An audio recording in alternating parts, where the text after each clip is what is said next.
Matthieu, chapitre 26.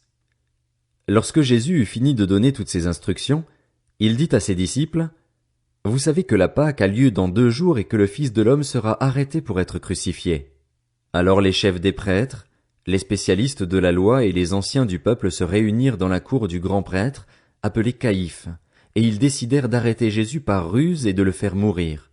Cependant, ils se dirent, « Que ce ne soit pas pendant la fête, afin qu'il n'y ait pas d'agitation parmi le peuple. » Comme Jésus était à Béthanie, dans la maison de Simon le lépreux, une femme s'approcha de lui avec un vase qui contenait un parfum de grande valeur. Pendant qu'il était à table, elle versa le parfum sur sa tête. À cette vue, les disciples s'indignèrent et dirent, « À quoi bon un tel gaspillage? On aurait pu vendre ce parfum très cher et donner l'argent aux pauvres. » Le sachant, Jésus leur dit, « Pourquoi faites-vous de la peine à cette femme? Elle a accompli une bonne action envers moi. En effet, vous avez toujours des pauvres avec vous, mais vous ne mourrez pas toujours. En versant ce parfum sur mon corps, elle l'a fait pour mon ensevelissement.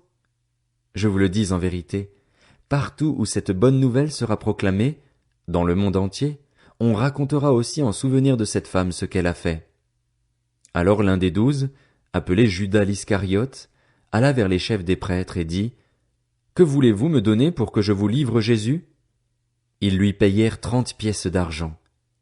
Dès ce moment, il se mit à chercher une occasion favorable pour trahir Jésus. Le premier jour des pains sans levain, les disciples s'adressèrent à Jésus pour lui dire, « Où veux-tu que nous te préparions le repas de la Pâque? » Il répondit, « Allez à la ville chez un tel et vous lui direz, « Le maître dit, mon heure est proche.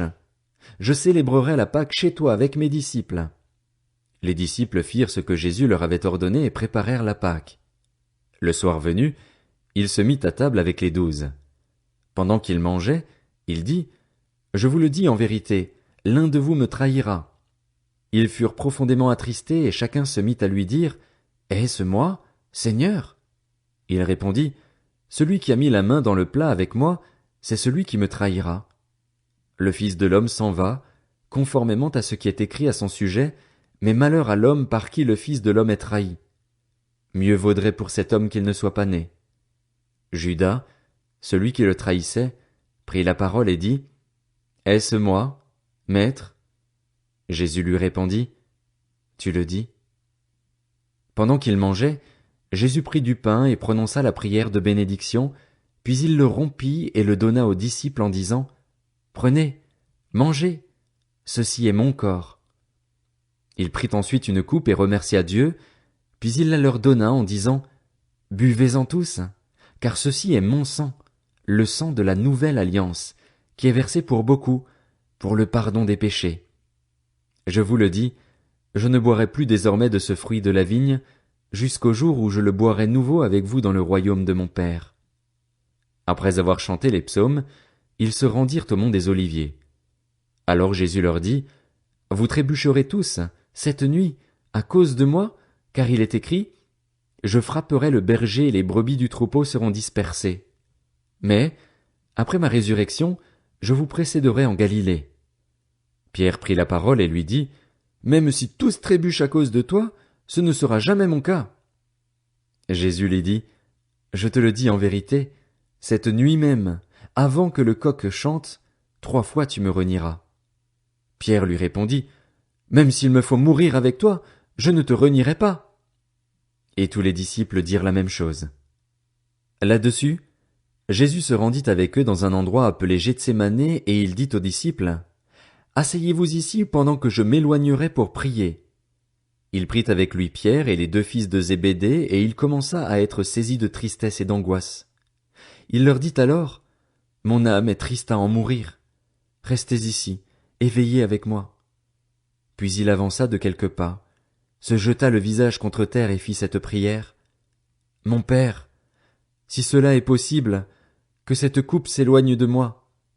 Toutefois, non pas ce que je veux, mais ce que tu veux. » Il revint vers les disciples, qu'il trouva endormis, et dit à Pierre, « Vous n'avez donc pas pu rester éveillé une seule heure avec moi? Restez vigilants et priez pour ne pas céder à la tentation. L'esprit est bien disposé, mais par nature l'homme est faible. » Il s'éloigna une deuxième fois et fit cette prière. Mon Père, s'il n'est pas possible que cette coupe s'éloigne de moi sans que je la boive, que ta volonté soit faite. Il revint et les trouva encore endormis, car ils avaient les paupières lourdes. Il les quitta, s'éloigna de nouveau et pria pour la troisième fois, répétant les mêmes paroles. Puis il revint vers ses disciples et leur dit, « Vous dormez maintenant et vous vous reposez. Voici, l'heure est proche et le Fils de l'homme est livré entre les mains des pécheurs. Levez-vous, allons-y. Celui qui me trahit s'approche. » Il parlait encore quand Judas, l'un des 12, arriva avec une foule nombreuse armée d'épées et de bâtons, envoyés par les chefs des prêtres et par les anciens du peuple. Celui qui le trahissait leur avait donné ce signe. « L'homme auquel je donnerai un baiser, c'est lui. Arrêtez-le. » Aussitôt, il s'approcha de Jésus en disant, « Salut, maître !» Et il l'embrassa. Jésus lui dit, « Mon ami, ce que tu es venu faire, fais-le. » Alors ces gens s'avancèrent, mirent la main sur Jésus et l'arrêtèrent. Un de ceux qui étaient avec Jésus mit la main sur son épée et la tira. Il frappa le serviteur du grand prêtre et lui emporta l'oreille. Alors Jésus lui dit, « Remets ton épée à sa place, car tous ceux qui prendront l'épée mourront par l'épée. Penses-tu que je ne puisse pas faire appel à mon Père, qui me donnerait à l'instant plus de 12 légions d'anges? Comment donc s'accompliraient les Écritures, d'après lesquelles cela doit se passer ainsi? » À ce moment, Jésus dit à la foule, « Vous êtes venus vous emparer de moi avec des épées et des bâtons, comme pour un brigand. J'étais tous les jours assis parmi vous, enseignant dans le temple, et vous ne m'avez pas arrêté. Mais tout cela est arrivé afin que les écrits des prophètes soient accomplis. » Alors tous les disciples l'abandonnèrent et prirent la fuite.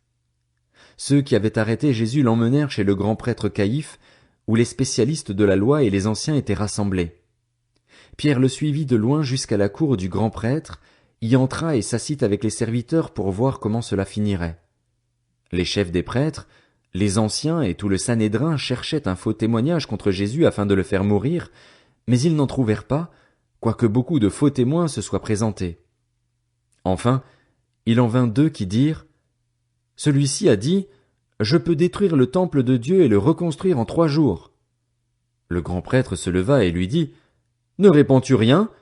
Pourquoi ces hommes témoignent-ils contre toi? » Mais Jésus gardait le silence. Le grand prêtre prit la parole et lui dit, « Je t'adjure, par le Dieu vivant, de nous dire si tu es le Messie, le Fils de Dieu. » Jésus lui répondit, « Tu le dis.